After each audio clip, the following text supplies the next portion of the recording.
Сайн байцгаана уу та бүхэнд олон улсын амьдралд басан үйл явдлыг томилог хүргэе. Америкийн нэгдсэн улсын ерөнхийлөгч энтгэг ногдуулсан тарифыг бууруулах хуснаа мэдгдсэн байна. За Америкийн нэгдсэн улсын ерөнхийлөгч Дональд Трампын зүгээс Оросын холбооны улсаас нефтийн бүтээгдэхүүн худалдаа авч байгаатай холбогдуулан энтгийн бараа бүтээгдэхүүн 50% татварыг ногдуулсан байсан. За энэхүү татвартай холбоотой бууруулах ийм арга хэмжээг авснаар уг татварыг 18% болгож бууруулах ийм шийдвэрт хүрсэн гэдгээ мэдэгдэж байна. За үүний хариуд нь энтэг улсын зүгээс Америкийн нэгдсэн улсын бараа бүтээгдэхүүнд ногдуулсан тарифын саад татварыг бол бууруулах чиглэлд хамтран ажиллахаар тохирсон байна. За мөн Оросын холбооны улсаас газрын тос нефтийн бүтээгдэхүүн авахаа зогсоож байгаа гэдгээ мэдэгдэж байна. За мөн үүний оронд Америкийн нэгдсэн улсын болон Венесуэлийн газрын тосыг худалдан авна гэдгээ мэдгдсэн гэдгийг Америкийн нэгдсэн улсын ерөнхийлөгч хэлсэн байна. За тэрээр энтгийн ерөнхий сайд Нарендра Модитой уцаар ярьсны дараа энэхүү шийдвэрт хүрсэн тухайга мэдэгдэж байна.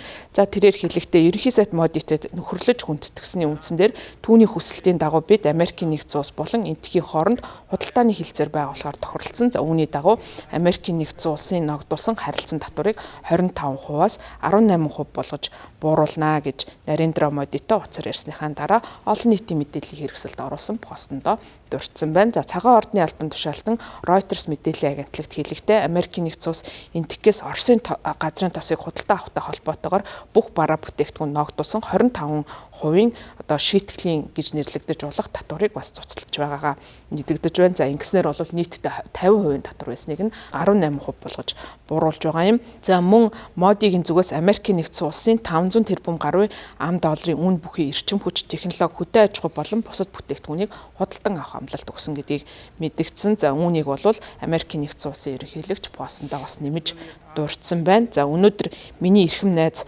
Дональд Трамптай ярилцсандаа таатай байна. Made in India бүтээгдэхүүнүүд одоо 18% хямдралтай тарифаар худалдагдах боломжтой болсон баяртай байна. Энэхүү гайхалтай мэдээллийн төлөө энтхийн 1.4 тэрбум хүний өмнөөс ерөнхийлөгч Трампад маш их баярлалаа гэж Моди X хуудсанд оруулсан постондоо мөн дурдсан байна. За энэхүү хэлэлцээр удахгүй болох нь гарцаагүй 18% нь зүүн өмнөд Азийн гэж нэрлэгддэг энтхийн бараа бүтээгдэхүүнийг Америкийн нэгдсэн улс руу нэвтрүүлэх төвшөнд ойртуулж байна гэдгийг Америкийн нийгэмлэгийн төвийн ахлах судлаач Рэйчел Земба хэлсэн байна. За гэхдээ шинжээчид энэхүү тарифын хэлэлцээр нь яг тарифын хэлэлцээр байх уу эсвэл худалдааны хэлэлцээр байх уу гэдгийг нь хэлэхэд арай эрт байгаа гэж анхааруулсан байна. За ерөнхий сайд Моди энэ мэдээг сайшаасан ч гэсэн энтгэг Америкийн бараа бүтээгдэхүүний тарифыг бууруулж байна гэж хэлсэн. Ерөнхийлөгч Дональд Трампын мэдээллийг дахин батлаагүй. За одоогоор тариф болон тарифыг бууруулах талаар тохиролцоонд хүрсэн байгаа юм байна. За энэ бол чухал эргэлт гэж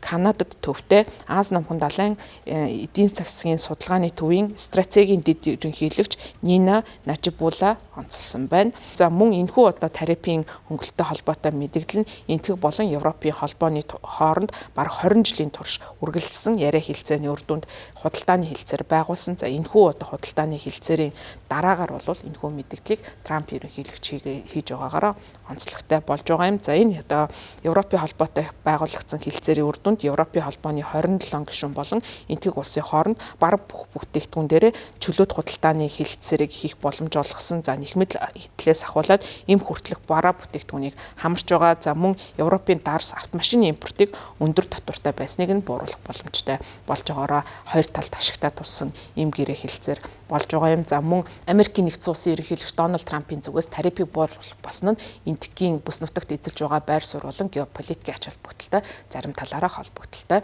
За энтгийг улсын хувьд бол бүс нутагтаа болон дэлхийн хэмжээнд хамгийн олон хүн амтай улс гэдгээрээ олон нийтэд бол танигдсан. За нөгөөтэйгүр энтгийг явуулж байгаа бодлого за ялангуяа хятадын өсөн нэмэгдэж байгаа нөлөөтэй холбоотойгоор энтгийг ашиглах замаар бүс нутагтаа хятадын өсөн нэмэгдэж байгаа нөлөө хязгаарлах бодлогыг Америкийн нэгдсэн улс хэрэгжүүлж ирсэн. За энэхүү бодлогыг бүр баг буушийн үеэс эхлээд Америкийн нэгдсэн улс хэрэгжүүлж гисэн. За энтгтээ бол батлан хамгаалах чиглэлд бол ихээхэн өргөн хүрээнд хамтын ажиллагаагаа өрнүүлж ирсэн. За энэхүү харилцаа нь бол баг холбоотны түвшинд гэж хэлж болох үс ийм харилцааг тогтоосон байдаг. За батлан хамгаалахтай холбоотой техник технологи дамжуулах чиглэлд бол холбоотонд эдэлдэг ийм хөнгөлтийг энтгэг улсад олгож ирсэн. За энэ нь бол яхаа аргагүй бүс нутагт үүсэж байгаа геополитикийн нөхцөл байдалтай холбоотой. Өөрөөр хэлбэл Америкийн нэгдсэн улсын хувьд хятадтай стратеги стратегийн өрсөлдөөнд орсон гэж өөрсдийгөө тодорхойлж байгаа. За энэ хүрээнд бол энэхүү стратегийн өрсөлдөөнд одоо ялж гарахын тулд яахын аргагүй энтхийн дэмжлэг Америкийн нэгдсэн улсад чухал шаардлагатай учраас энэхүү